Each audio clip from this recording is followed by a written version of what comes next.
Bonjour à tous et à toutes, voici une nouvelle vidéo de MTG Snapcast. Alors aujourd'hui, nous allons voir quelque chose de très spécial. Et en fait, ce sont les tiers. Les tiers sont ce sont 3 groupes qui classent des decks par force et par sideboard. Donc, il y a 3 groupes et ils sont nommés le tiers 1, tiers 2 et tiers 3. Donc, chacun des tiers groupe les decks et ils sont groupés par ordre de force. Donc, par exemple, le tiers 1 groupe les decks les plus forts, mais aussi les decks où les gens sideboard le plus contre. C'est-à-dire, par exemple, dans le tiers 1, il y a beaucoup de joueurs qui side contre les Destroy Target Enchantment parce que le deck Boggle est dans le tiers 1. Il y a aussi le deck Tron qui est en tiers 1. C'est pour ça que beaucoup de gens side Blood Moon dans leur sideboard.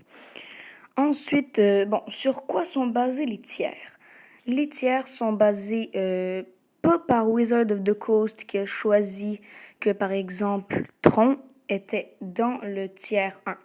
En fait, ce sont vous et tous les joueurs de Magic qui décident qui va être dans le tiers 1, dans le tiers 2 et dans le tiers 3 en sideboardant contre eux ou en sideboardant contre d'autres decks. Mais est-ce que le tiers 1 est vraiment plus avantageux que le tiers 2 et que le tiers 3? Ça dépend. Parce que le tiers 1 est, oui, bien évidemment, les decks sont plus forts ou plus dangereux que ceux du tiers 2 ou du tiers 3. Mais le désavantage du tiers 1 est que tout le monde va s'aider contre les tiers 1, un peu moins contre les tiers 2 et encore moins contre les tiers 3. Le tiers 2, lui, est plutôt désavantagé, mais avantagé en même temps, parce que, bien évidemment, les decks du tiers 1 sont beaucoup plus dangereux que celui du tiers 2. Je dirais pas plus fort, mais en tout cas plus dangereux. Le tiers 2, par exemple, il y a des decks qui sont beaucoup moins forts que le tiers 1, mais les gens s'aident beaucoup moins. Ce qui veut dire que il y a comme un équilibre entre le tiers 1 et le tiers 2 qui fait que grâce au sideboard, le tiers 1 et le tiers 2 peuvent se rivaliser relativement facilement, je dirais. Ensuite, nous avons le tiers 3 qui, je dirais, a, oui, beaucoup moins de potentiel dans les tournois parce que les decks sont extrêmement moins dangereux dans le tiers 3, même si les gens ne sideboardent pas nécessairement contre le tiers 3. C'est certainement pour une raison.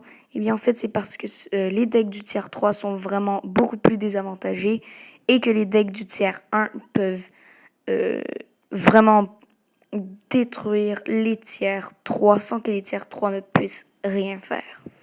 Donc, les tiers 3 sont vraiment les decks les plus désavantagés parce que vraiment les tiers 1, oui, ils se font plus sider que les tiers 3, mais les tiers 3 se font aussi des fois sider contre. Donc, les tiers 3 ont aussi un désavantage contre les tiers 2 ou les tiers 1. Donc, mesdames et messieurs, c'est la fin de cette vidéo.